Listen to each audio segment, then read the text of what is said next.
ICDS ইডিও চ্যানেলের পক্ষ থেকে স্বাগতম। তো গত ভিডিওতে আমরা আলোচনা করছিলাম কোনো প্রেগন্যান্ট মহিলা বা ল্যাকটেটিং মাদার বা প্রসূতি মা তারার পরিবারের বাকি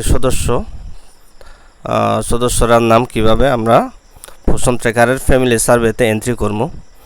আজকে আমরা দেখতেছি হইল কোনো শিশু, যেমন 6 মাস থেকে 3 বছরের কোনো শিশু হইতে পারে বা 3 থেকে 6 বছরের কোনো শিশু হইতে পারে।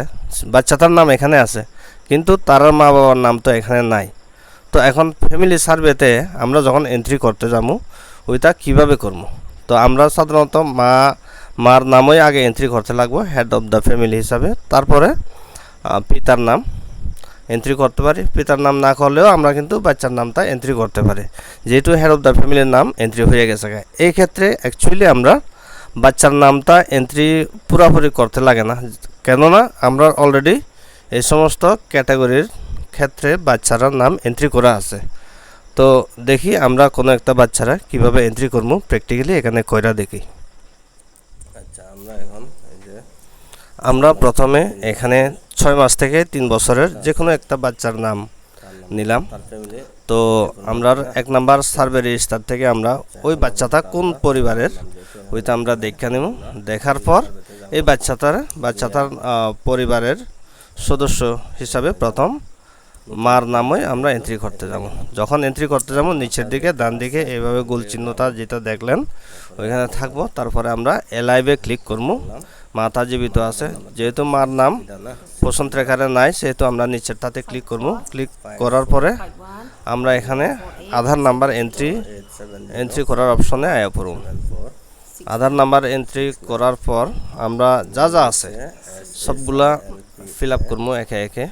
এখানে একটা জিনিস খেয়াল করবেন, দেখেন উপরের দিকে যেমন ইউআইডি অবলিক আধার নাম্বার লেখা আছে, একটা অ্যাস্টেরিক্স লাল কইরা যে একটা চিহ্ন দেখতেছেন, ওই রকম লাল চিহ্ন যেগুলাতে আছে এগুলা কিন্তু মনে রাখবেন কম্পালসারি এই কলামগুলো অবশ্যই ফিল আপ করতে লাগবে। তো অনেক দিদিমণি কিন্তু বলে ফিল আপ করেন না করার কারণে সাবমিট হয় না, তো তখন এরর মেসেজ দেখায় বা অনেকে হয়তো এরর মেসেজটা বুঝতে পারেন না, সে কারণে আমি কথাটা এখানে কইলাম। তো এভাবে সবগুলা একে একে ফিল আপ করবেন। Minority state, in the state minority কিনা, রেসিডেন্ট অফ দিস এরিয়াতে কিনা, সিলেক্ট প্রেগন্যান্ট নাকি ল্যাকটেটিং নাকি আদার্স। এখানে আদার্স দিয়ে দিব, যেহেতু প্রেগন্যান্টও না ল্যাকটেটিংও না। তো এখানে আইসিডিএস সার্ভিস নিতে চাই কিনা নো দিয়া দিব, এরপরে সাবমিট করে দিব।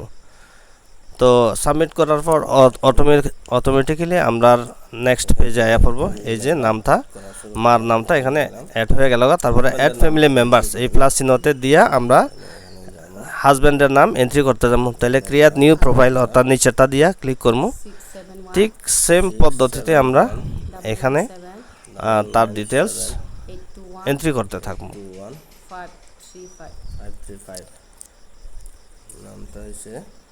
তো আমরা তার আধার নাম্বার, নাম, তারপরে জেন্ডার মেল নাকি ফিমেল, তো এটা যেহেতু হাজব্যান্ডের নাম স্বাভাবিক মেল দিয়া দিব। জন্ম তারিখ আমরা এখান থেকে নিলাম, ক্যালেন্ডার থেকে নিলাম। সনটাতে ক্লিক করলাম কত সনে, তারপরে আমরা তারিখে যাবো, তারিখে ক্লিক কইরা ওকে দিলাম। Relationship with head of the family এখানে আমরা হাজব্যান্ড দিয়া দিব। ম্যারিটাল স্ট্যাটাস ম্যারিড, তারপরে সাপ্লিমেন্টারি প্রুফ নিতে চাই কিনা নো দিয়ে দিলাম। সাবমিট অ্যান্ড প্রসিড এখানে দিলাম, তারপর অটোমেটিকলি এটাও সাবমিট হয়ে যাবে। এরপরের পার্টটা দেখেন, এখন বাচ্চার নামটা যেহেতু এখানে দান দিয়ে দিতে পারি আমরা, নতুবা ডাইরেক্ট প্লাস চিহ্নে গিয়ে আমরা ক্লিক করতে পারি। বাচ্চার নামটা যেহেতু পোষণ ট্র্যাকারে এখানে আছে, সুতরাং আমরা উপরের এখান থেকে যাবো অ্যাড প্রোফাইল ইউজিং পিটি, ওইখান থেকে যাবো। ওইখানে ক্লিক করলে এরোটে আমরা বাচ্চার নামটা অ্যাড করার অপশনে যামুগা। এখন দেখেন উপরে লেখা আছে সিলেক্ট ফ্যামিলি মেম্বার্স, এরপরে ম্যাচিং আধার কইয়া এখানে 2 ইয়ার্স দেখাইতেছে। ওই যে বাচ্চাটার নাম আমরা প্রথম দেখছিলাম ওই বাচ্চাটার নামই এখানে সাজেস্ট করতেছে, উপরে সাজেশন দিতে আছে যে এই বাচ্চাটা কিনা, যেহেতু মার আধার নাম্বারের সাথে ম্যাচিং করতেছে এটা, সুতরাং এই বাচ্চাটা হইতে পারে হিসাবে দৈরা নিয়ে অটোমেটিক্যালি আপনার কাছে সাজেস্ট করতেছে, যদিও এখানে নিচে কিন্তু এই যে ঘুরতেছে এখানে সব বাচ্চার নাম আয়া পড়ব। আমার এই পোষণ ট্র্যাকারে যতজন বাচ্চার নামই এন্ট্রি করা আছে সব বাচ্চার নামই আয়া পড়ব, কিন্তু ওইখানেও আমরা এই বাচ্চাটার নাম পাবো। তো আমি তো জানতাছি অলরেডি এই বাচ্চাটার নামই আমার এখানে অ্যাড করতে লাগবে, অলরেডি এন্ট্রি করা আছে। আমি শুধু এখানে টিক মার্কে ক্লিক করে এই যে দেখেন এখানেও 3 নাম্বার ইয়াতে আছে, নিচে আছে নামটা। তারপরে আমি উপরে এখান থেকেও করতে পারি, নিচে যে লেখা আছে একই কথা। তো উপরে আমি ওইখান থেকে সিলেক্ট করলাম গোল চিহ্নতে, তারপরে নিচে প্রসিড যে বাটনটা আছে প্রসিড বাটনে দিয়ে দিলাম। এটা দিলে পরে ওই বাচ্চাটার বায়োডাটার পেজটা আয়া পড়বো এখানে। তা এখানে দেখবেন দেখতে লাগবো কোনটা কোনটা খালি আছে, যেমন relationship with head of the family, এই যে একটা মাঝখানের দাগ আছে এখানে কিন্তু আমার এখানে ব্ল্যাঙ্ক আছে। তাইলে কিন্তু এখানে আমার সিলেক্ট কইরা সে বাচ্চাটাকে সন বা ডটার, এটা যেহেতু কন্যা সন্তান তাইলে ডটারে আমি ক্লিক করবো। কারেন্ট ম্যারিটাল স্ট্যাটাস মানে বর্তমানে বিবাহিত কিনা, যেহেতু বিবাহিত না আমি আদার্স দিমু। এরপরে willing to avail ICDS service, supplementary food S&P খাদ্য নিতে চাই কিনা, এখানে আমি ইয়েস দিমু যেহেতু বাচ্চাটা এসএনপি নিতে চাই। তারপরে সাবমিট অ্যান্ড প্রসিডে ক্লিক করবো, সাবমিটেড সাকসেসফুলি দেখাইব। তারপরে আমার এখানে কমপ্লিট হয়ে গেল। তারপরে আমার এখানে অবশ্যই ডান নিচের দিকে যে দেখতেছেন ডান বাটনে ওইখানে ক্লিক করবেন। তো এভাবে আমরা কোনো বাচ্চার নাম যদি এখানে পোষণ ট্র্যাকারে থাকে তার ফ্যামিলি এখানে এভাবে অ্যাড করে। তো সঙ্গে থাকবেন, ধন্যবাদ।